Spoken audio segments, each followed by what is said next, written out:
louons. Nous chantons Hosanna à la gloire de ton nom. Amen. Amen. Que Dieu nous bénisse et qu'il nous fortifie davantage. Amen. Je suis très heureux d'être là ce matin. Et avant de commencer notre test, je dis merci à Dieu parce que ce qui m'est arrivé le vendredi nuit, peut-être que ce matin on allait vous appeler pour dire ouais, il est aux urgences, parce que j'ai vécu un moment jamais vécu dans ma vie. Et le vendredi soir, on a fait la méditation avec le pasteur à la maison d'études bibliques. Tout se passait bien.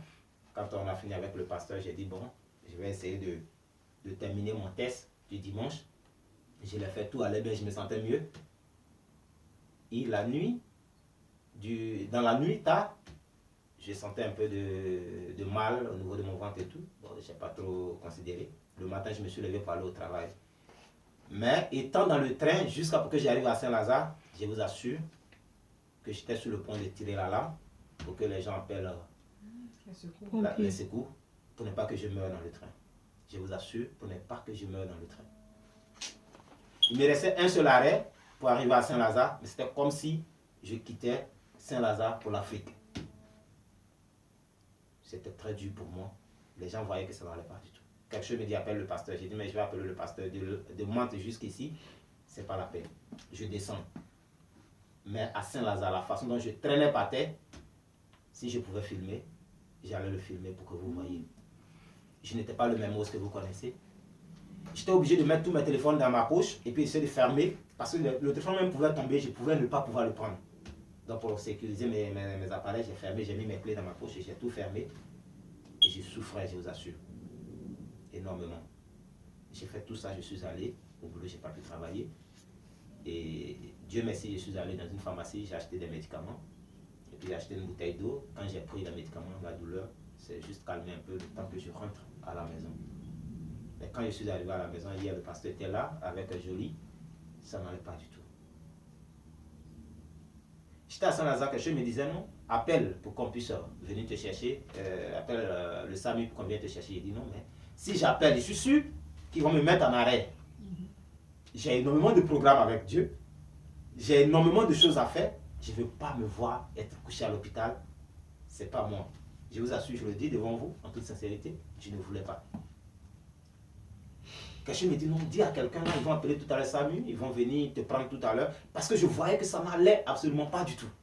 Pas du tout. Mais j'ai dit non, Dieu, je vais tenir. Et j'ai tenu. Et dans la nuit d'hier, j'ai prié, j'ai dit Dieu, vers minuit, je lui ai dit, demain c'est moi qui prêche. Le corps t'appartient. La Bible dit que le Saint-Esprit, notre corps est le temple du Saint-Esprit. Alors si je dois prêcher demain, le pasteur aussi ne se porte pas bien, alors fais quelque chose. Je me suis endormi. Vers 2 h du matin, ça a encore repris. Je me suis levé, j'ai commencé à me torturer partout. Et puis du coup, je me suis endormi. Mais ce matin, je me suis levé comme si rien n'était. Je vous assure, ce matin, je ne sens absolument rien. J'ai pris mes cachets, je les ai mis dans ma poche, je dis on sait jamais. Quand j'arrive chez le pasteur, puisque je n'ai pas eu le temps, je vais lui dire de me donner un peu de cachet à grignoter pour les prendre. Cachet me dit, on laisse tomber ça, là c'est déjà passé. Tu ne prendras rien parce que tu es guéri. Amen. Amen. Parce que je devrais faire la volonté de qui? De Dieu. Amen. Juste peut-être pour témoigner, pour dire que Dieu, il nous écoute quand on est sincère avec lui. Le diable peut créer des situations, mais Dieu crée la solution. Alléluia. Amen. Voilà, donc ce matin, je suis dans la joie, en pleine forme, pour vous parler de ce que Dieu m'a demandé de vous dire. Donc nous allons prendre nos Bibles dans le livre des Psaumes. Psaume chapitre 1, les versets 1 à 4. Psaume chapitre 1, versets 1 à 4. Nous lisons la parole de Dieu. Heureux l'homme qui ne suit pas le conseil des méchants, qui ne s'arrête pas sur la voie des pécheurs, mais qui trouve son plaisir dans la loi de l'Éternel et la médite jour et nuit. Il ressemble à un arbre planté près d'un cours d'eau, donne près d'un cours d'eau. Et il donne son fruit en sa saison. Et son feuillage ne se flétrit pas. Tout ce qu'il fait, lui, réussit. Amen. Amen. Mais qui trouve son plaisir dans la loi de son Dieu. Il est comme un arbre planté près d'un cours d'eau. Amen. Et dont le feuillage ne se flétrit point. Il donne son fruit en sa saison et tout ce qu'il fait, lui, réussit.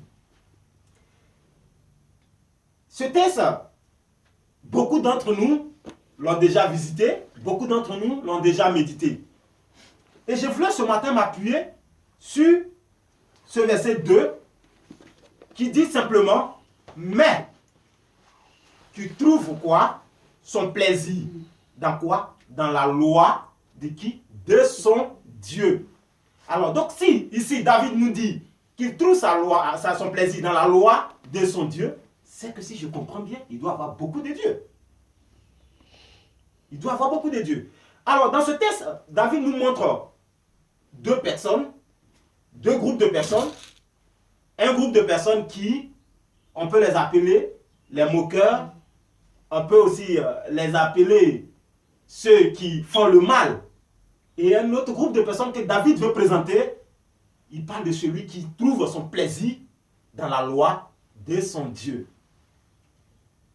Amen. Alors, pourquoi David si inspiré? Pourquoi David si déterminé pour parler de la sorte en disant et en confirmant pour dire heureux cette personne-là? D'où vient cette assurance? Pourquoi David est si confiant? Pourquoi David est si fort? Nous allons prier pour que Dieu puisse nous donner le discernement pour comprendre pourquoi David agit de la sorte. Nous prions le Seigneur. Éternel notre Dieu, notre Père, David a écrit ce texte, Éternel notre Dieu, pour que tous ceux qui veulent prendre connaissance puissent prendre connaissance. Mais nous avons lu, Éternel notre Dieu. Et maintenant nous voulons savoir pourquoi. Et d'où vient cette assurance de David? Seigneur, dispose-nous, donne-nous le discernement afin de comprendre pourquoi David parle de la sorte. Dispose nos cœurs à comprendre ce texte. Au nom de Jésus. Amen. Amen. Alors, nous savons tous que David fut le deuxième roi d'Israël après le roi Saül. Amen. Et beaucoup d'entre nous aussi savent dans quelles conditions David a été choisi comme roi. La Bible dit que David était un petit jeune berger. Amen. Son rôle était de s'occuper des moutons. Et nous savons tous ici que les moutons, on ne les conduit pas dans un salon bien meublé. Mais les moutons, on les conduit toujours dans les forêts, on les conduit toujours dans les endroits où il y a des serpents, où il y a tout ce qui est danger. Amen. Mais David n'était pas seul. David avait aussi 7 autres frères. David avait 7 autres frères. Mais eux, leur rôle, c'était quoi? Et ceux-là, on ne les a pas. Le texte ne dit pas que ceux-là aussi étaient derrière les brebis. Amen. Mais on nous dit que David était derrière les brebis. Alors, après la chute de Saül, Dieu va envoyer Dieu va envoyer Samuel pour lui dire, va dans telle famille et là-bas, tu vas me prendre la personne selon mon cœur. Parce que dans cette famille-là, j'ai trouvé un homme selon mon cœur. C'est celui-là qui va succéder au roi Saül. Et Samuel va dire à Dieu, mais c'est compliqué. Parce que si Saül l'apprend, il va me faire du mal. Dieu va lui dire, vas-y, parce que je suis avec toi. Amen. Amen. Et Samuel va se rendre dans cette ville-là et il va appeler le père de ses enfants, donc qui s'appelle bien Esaïe. Il va lui dire, organisez une fête, que tous les enfants se purifient, se sanctifient, parce que aujourd'hui nous allons faire des offrandes à qui? À l'honneur de notre Dieu. Donc ce monsieur, il va lui dire, fais venir tous tes enfants, il va faire venir tous ses enfants. Il va bien lui dire, fais venir tes enfants. Donc il va appeler ses 7 enfants. Ils vont venir être autour de lui, bien habillés, bien beaux, avec la taille bien lancée, bien en forme. Et dès que Samuel va voir l'un des fils de ce dernier, il va voir sa taille, il va voir sa forme, son gabarit, il va dire effectivement, voilà celui que Dieu a choisi pour prendre la place de Saül. Pourquoi? Parce que cet homme est bien bâti, est bien costaud, donc celui-là est bien pour être un roi. Parce que pour affronter les Philistins, il faut avoir de la force, de la taille. Pour pouvoir affronter Goliath, il faut quelqu'un qui est bien robuste. Donc Samuel va se baser sur quoi? Sur l'apparence. Et Dieu va tirer l'attention de Samuel pour lui dire, ce n'est pas celui-là que moi j'ai besoin. Il dit, mais Dieu, c'est qui a fait ça? Le monsieur il va lui demander, un second va passer. Il va dire, ah, effectivement, celui-là, ça date de lui. Dieu va dire, non, pas du tout. Un troisième va passer, Dieu va dire, pas du tout. Et tous les enfants de ce monsieur vont passer, et Dieu va dire, personne d'entre eux ne peut être le roi d'Israël. Mais Samuel dit, mais donc, dans ce cas-là, qui sera le roi d'Israël alors? Et puis Samuel va demander à ce monsieur-là, est-ce que là, tous tes enfants? Il dit, non, ce ne sont pas tous mes enfants. Mais il y a un, mais lui, il est toujours en brousse, il est toujours loin de nous. Nous, on l'a jeté de l'autre côté là-bas. Il s'occupe que des moutons. Bon, faites-le venir. Parce que tant qu'il n'arrive pas, on ne peut pas faire la cérémonie. Amen. C'est maintenant, ils vont faire entrer David dans la maison familiale. Je me dis, peut-être que si on le trouve avec un pantalon déchiré, avec son habit un peu déchiré, toujours derrière les moutons, et avec l'odeur des moutons et tout, David va arriver, et Samuel, Dieu va lui dire, voici l'homme selon mon cœur. Amen. Amen. David qui ne ressemblait pas à un roi, David ne s'attendait pas que lui, vu dans la situation dans laquelle il était, il pouvait être le roi du peuple d'Israël. Même son papa ne pouvait pas croire que David pouvait être un roi. Amen. Amen. Parce que pour eux, il ne ressemble pas à un roi. Pour eux, il est tout petit, le plus jeune, le plus petit de la famille. Comment se fait-il qu'il peut être un roi? David était sous-estimé. David était négligé. Amen. Mais pourquoi le choix de Dieu se porte sur David? Qu'est-ce que Dieu a vu en David pour qu'il puisse porter son choix avec David? C'est la question que nous devrons nous poser. Qu'est-ce que Dieu a trouvé en David? Mais quand on lit le parcours, l'histoire de David, on nous dit que David, c'est un compositeur, chanteur, danseur, à la gloire de qui? De Dieu. De son Dieu. Donc David, depuis son jeune âge, depuis son bas âge, avait une relation spirituelle avec qui? Dieu. Dans le secret, derrière les moutons, David ne communiquait pas avec qui que ce soit, mais David communiquait avec qui? Le Dieu d'Israël. David louait Dieu. David pouvait être assis derrière les moutons et puis en train de composer des chants simplement pour rendre gloire à Dieu. Simplement pour rendre honneur à Dieu. Simplement pour dire quoi? Gloire te soit rendue, toi tu me donnes la vie. Gloire te soit rendue, toi qui permets que je puisse être ce que je suis aujourd'hui. David, toute sa vie, était en train de quoi? De louer son Dieu, d'écrire et de chanter à la gloire de Dieu. Donc l'Esprit de Dieu, depuis longtemps, pendant que les hommes le négligeaient, mais David avait l'Esprit de Dieu dans sa vie. Amen. Pourquoi Dieu ne porte pas le choix sur les frères de David? Je me suis dit effectivement, ce qui était en David, et réellement n'était pas dans ces personnes. David, toute son enfance, jusqu'à ce qu'il devienne roi, David trouvait son plaisir dans quoi? Dans la loi de qui? De son Dieu.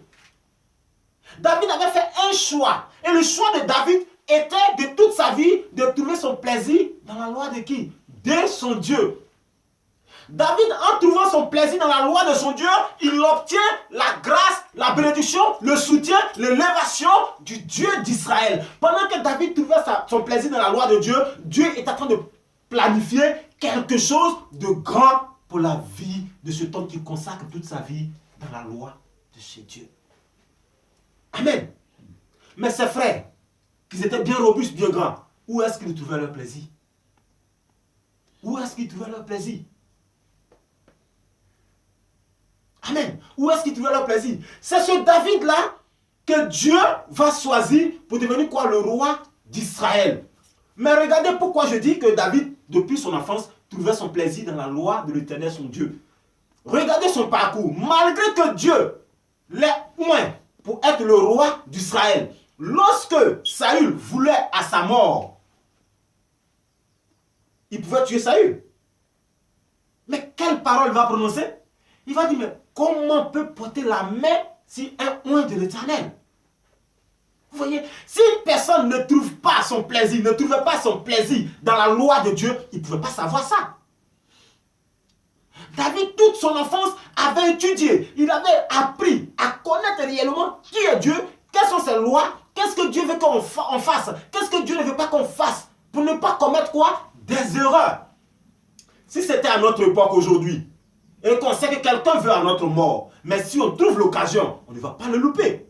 Mais lui, il dit, je pouvais le tuer pendant qu'il est là, mais je ne vais pas porter la main. Je ne suis pas digne de porter la main à quelqu'un que Dieu a oint.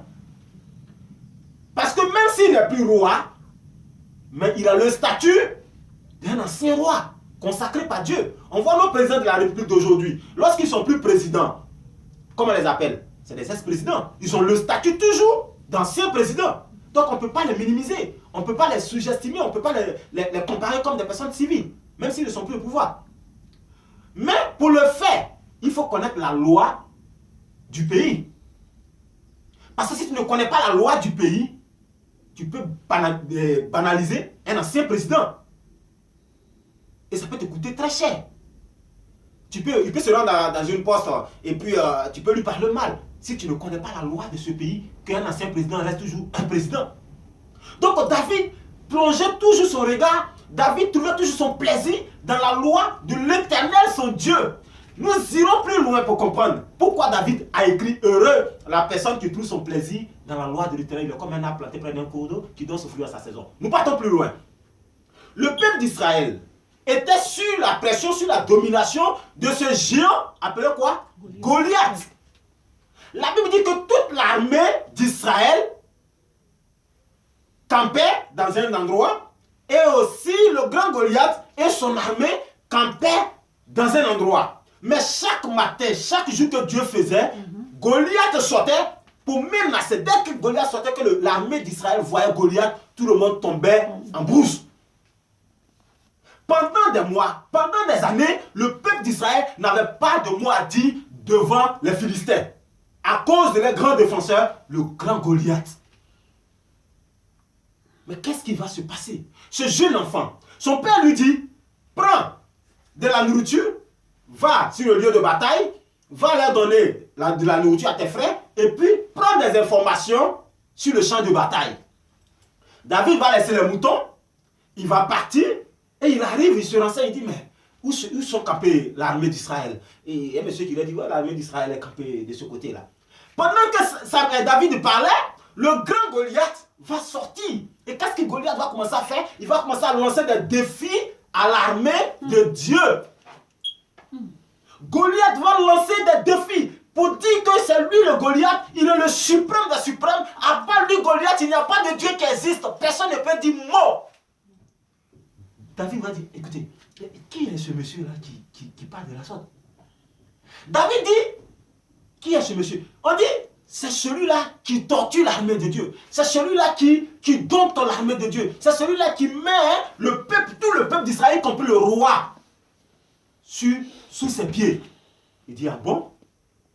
Pendant que Samuel parlait, et David parlait, son grand frère il arrive. Il dit, toi je connais ton orgueil. Qui t'a appelé ici?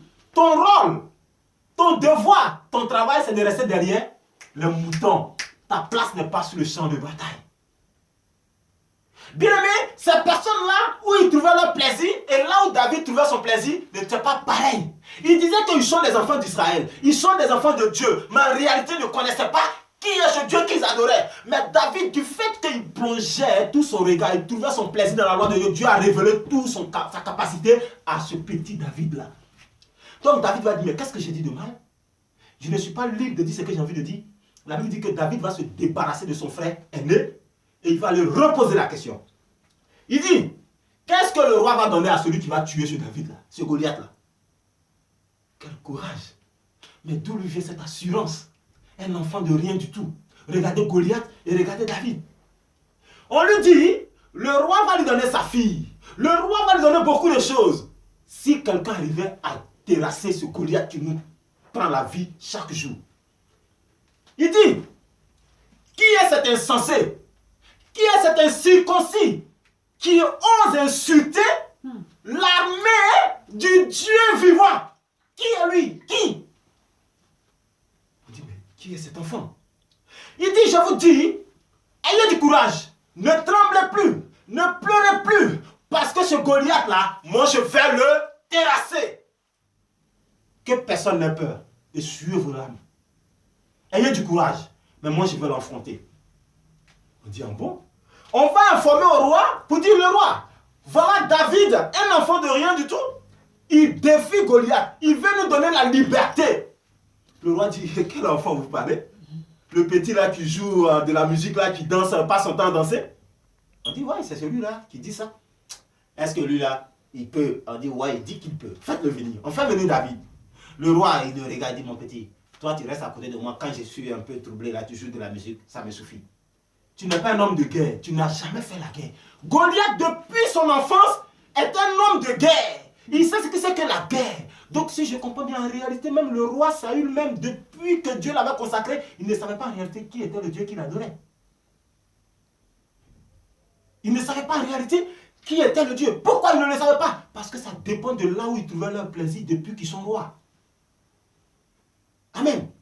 Il dit, roi, lorsque les loups et les lions venaient pour prendre l'un des brebis, la façon dont je me levais et je prenais le lion et je cattais sa gorge et je le tuais là, c'est de la même façon que je vais tuer ce Goliath, crois-moi. Alléluia. Amen. David savait en qui il avait cru. David avait feuilleté la Bible. David avait étudié la Bible. Il connaît toutes les capacités de Dieu. Il connaît tous les petits secrets dans la Bible dont on peut faire pour terrasser quelqu'un qui est impossible à terrasser. David avait le secret. Il avait la solution de Dieu. Il avait tout le magasin où se trouvaient les âmes de Dieu. David, en trouvant son plaisir dans la loi de Dieu, Dieu lui a révélé tout ce qu'il faut pour vaincre l'adversité. Amen. Amen. Tout le monde ne comprenait pas la réaction de David. Parce qu'un enfant qui parle de cette façon, il parle des choses surnaturelles. Personne n'arrivait à détecter qu'est-ce que l'enfant voulait dire réellement. C'est pourquoi la Bible dit, les choses spirituelles sont une folie pour les gens du monde. Pendant que David leur parlait, il n'était pas physiquement en train de parler. Mais il parlait de façon spirituelle. Il était en contact avec quoi? L'Esprit de Dieu. Donc pendant qu'il parlait, tout ce qu'il disait ne venait pas de lui, mais c'était poussé par quoi? Par l'Esprit de Dieu. Amen. Amen. Dès que Goliath aperçoit David, il dit, mais vous vous moquez de moi. Mais je ne suis pas un chien. Pour que vous me donnez celui-là, pour que je me batte avec lui. David dit, ouais, tu viens contre moi avec tes armes, avec tout ce que tu as comme armée, avec tout ce que tu as comme épée, pour m'affronter. Mais sache-moi te dire quelque chose. Moi, je viens contre toi au nom de l'Éternel des armées. Alléluia. Amen. David il dit, aujourd'hui là, je te le dis, je vais donner ta chair aux oiseaux. Ouh. Mais personne ne pouvait comprendre, mais qu'est-ce que l'enfant veut prendre comme risque? Goliath dit, bon viens, je vais donner ta chair aux oiseaux, là, ils vont le manger tout de suite là. Viens, je vais te livrer aux oiseaux tout de suite. Parce que pour lui, il voyait un homme en face de lui. Mais en réalité, il voyait le Dieu d'Israël en face, alléluia. La Bible dit que David, le roi voulait lui donner même ses armes pour qu'il puisse aller affronter Goliath. Mais il ne pouvait pas marcher avec parce qu'il n'est pas un homme charnel. Il ne peut pas prendre des armes charnelles pour affronter un combat spirituel. Il dit au roi, non, enlevez-moi ça, je ne suis pas habitué. Moi, je suis habitué au Saint-Esprit. Amen. Amen. Le roi dit, mais comment tu vas faire? Il dit, enlevez-moi tout ça parce que moi, c'est le Saint-Esprit qui m'aide à combattre. Ce n'est pas des armes naturelles. On enlève le pied, on met de côté. La Bible dit que David va prendre 5 pierres. 5 pierres qui représentent quoi? Le nom de Jésus-Christ de Nazareth. Alléluia. Amen. La première pierre seulement qu'il a lancée, la Bible dit, Goliath fut quoi? Terrassé, il fut à terre. Il lui a coupé la tête comme il avait promis. David va délivrer toute une nation. C'est pourquoi, bien aimé, de la Bible, il n'y a jamais eu un roi plus puissant que ce roi David. Dis Amen. Amen. Mais pourquoi David remporte ces genre de victoires? Tout simplement parce qu'il trouvait son plaisir dans la loi de quitter son Dieu. Si Saül trouvait son plaisir dans la loi de Dieu, Saül n'allait pas quitter le trône. Parce que Dieu lui avait dit, tu iras faire ce combat-là, tu vas remporter, mais ne prends rien de cette ville-là pour rentrer chez toi. Si David trouvait si Saül trouvait son plaisir dans la loi de Dieu, s'il connaissait ce Dieu-là réellement qu'il prie là, il n'allait pas commettre cette désobéissance qui va lui coûter la vie. Amen. Mais pourquoi David va de succès en succès? Pourquoi David va de triomphe en triomphe? Tout simplement parce qu'il dit, je trouve mon plaisir dans la loi de mon Dieu. Donc je suis comme un arbre planté près d'un cours d'eau et tout ce que je fais me réussit. David est le seul roi qui s'est mis à danser après une grande victoire. Le seul roi qui était comme un homme. Quand il est dans la présence de Dieu, il ignore son titre de roi. L'humilité remplit la vie de cet homme. La joie d'être Dieu. Il continue pour dire quoi? Il dit, je suis dans la joie. Quand on me dit quoi? Allons à la maison de l'Éternel. David, toute sa vie, trouvait son plaisir dans la loi de Dieu. Il continue pour dire encore, dans Psaume 105, verset 119, il dit, ta parole est une lampe à mes pieds, Dieu. Une lumière sur tout ce que je fais. Voilà pourquoi David écrit pour dire, heureux l'homme qui ne s'assoit pas accompagné d'un moqueur, qui ne suit pas la voie des méchants, mais qui trouve son plaisir dans la loi de son Dieu. Il est comme un arbre planté près d'un cours d'eau qui donne son fruit en sa saison, donc le feuillage ne se flétrit point. Et tout ce qu'il fait lui réussit. Le pasteur a dit, quand on parle de tout, ça veut dire qu'il n'y a rien qui manque dans tout. Donc, en tant que chrétien, tout ce que tu fais dans ta vie doit être quoi? Succès. Si réellement tu trouves ton plaisir dans la loi de ton Dieu. Amen. David dit ce matin que tout ce que tu fais doit te réussir. Quand on parle de tout, on parle de tout. Amen. Mais ce matin, la question qui t'est posée, regardez un peu les gens de ce monde. Quand on prend les politiciens, quand on prend un politicien, on sait que le politicien, quand il décide de faire la politique, il est prêt à tout faire pour rester quoi? Au pouvoir. Où il trouve son plaisir? Il trouve son plaisir à tout faire pour rester quoi? Au pouvoir. D'autres vont aller dans des bois sacrés. Ils vont même aller tuer même des gens simplement pour être élu président du pays. Ils vont même tuer leurs propres citoyens pour gouverner. Pourquoi ils le font? Parce qu'ils trouvent leur plaisir dans la politique. Donc ils sont prêts à faire tous les sacrifices qui se trouvent dans la politique. Donc quand il va pour voir les marabouts ou les féticheurs, le féticheur leur dit, voici les lois pour devenir président. Et puisque tu trouves ton plaisir à être président, donc tu vas devoir faire quoi? Étudier les lois pour le sacrifice. C'est de tuer quelqu'un, soit ta mère ou tuer ton père. Donc ces politiciens-là, ils ne vont même pas avoir peur de tuer un être humain pour venir au pouvoir. Il le fait sans regret. Parce qu'il trouve tout son plaisir dans la politique. Regardez des footballeurs, les sportifs. Où est-ce qu'ils trouvent le plaisir? Dans le sport. Donc ils mettent tout à leur disposition. Pourquoi? Pour pouvoir réussir à ce sport. Moi je connais, comme moi j'ai joué un peu au foot.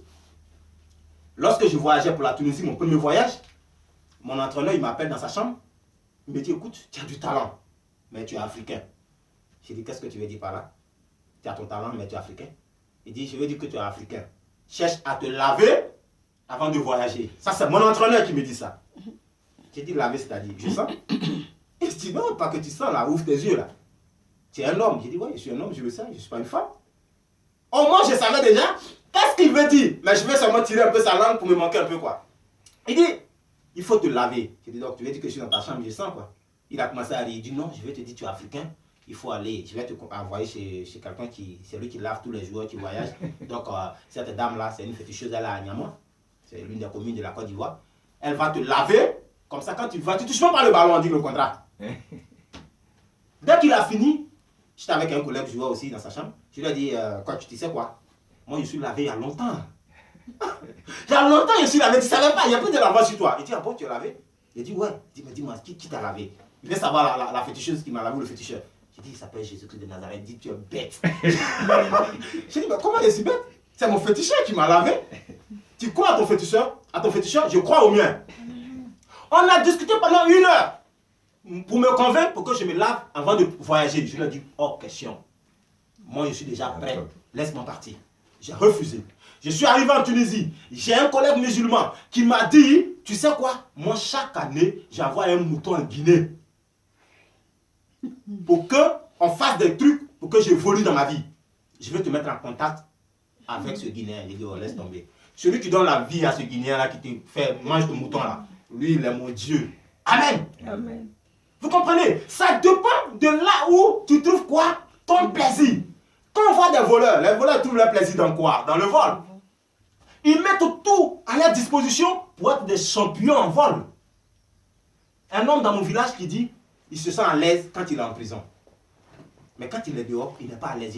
On lui demande, mais pourquoi? Il dit, mais je suis dehors, je paye maison, je paye nourriture. Mais quand je vole comme on va en prison, je ne paye pas nourriture, je ne paye pas maison. Lequel est mieux? Donc il préfère être voleur et aller dormir en prison et ne pas payer le loyer. Malheureusement pour lui, il est mort en prison. Amen. Les féticheurs également, tous ceux qui font quelque chose dans leur vie, ils trouvent leur plaisir dans quelque chose. Mais nous disons que nous sommes quoi? Des chrétiens. Où est-ce que nous trouvons notre plaisir? Parce que tu ne peux pas dire que tu suis Dieu. Tu ne peux pas dire que non, tu es un fils de Dieu ou une fille de Dieu. Et puis ne pas connaître ce Dieu. Mais comment le connaître? Comment tu vas le connaître en venant à l'église le dimanche? Ou bien en devenant un fils d'un pasteur? Ou une fille d'un pasteur? Ou en devenant un président d'un groupe dans l'église? C'est ça connaître Dieu? Non, ce n'est pas de ça David parle. Il dit, heureux celui-là qui trouve son plaisir dans quoi? Dans la loi de son Dieu. C'est celui-là qui réussit dans tout ce qu'il fait. Combien de chrétiens qui se lèvent le matin, qui méditent un passage biblique? Combien? Tu veux réussir dans ta vie, tu veux que tout soit rose pour toi, tu veux que quand tu échoues à quelque chose, tu te lamentes. Quand ça ne va pas, tu pleures. Mais où est-ce que tu trouves ton plaisir? Tu dis, je suis chrétien, c'est moi qui souffre. Mais tu vas souffrir, c'est normal. Parce que tu dis que tu suis Dieu. Oh, en réalité, tu te trompes. Il dit, je connais quoi? Mes brebis et quoi? Mes brebis me connaissent. Ils connaissent ma voix. Ils connaissent ma voix. Amen. Il y a des chrétiens, de toute leur vie, ils n'ont jamais eu le courage de dire non, je vais acheter une Bible. Ils n'ont pas de Bible. Ils n'ont pas de méditation. Mais ils sont chrétiens, ça fait au moins 100 ans. Ils n'étudient pas la Bible. Ils ne méditent pas, ils ne prient pas, mais ils sont chrétiens. C'est ceux-là que j'appelle le chrétien Shintok.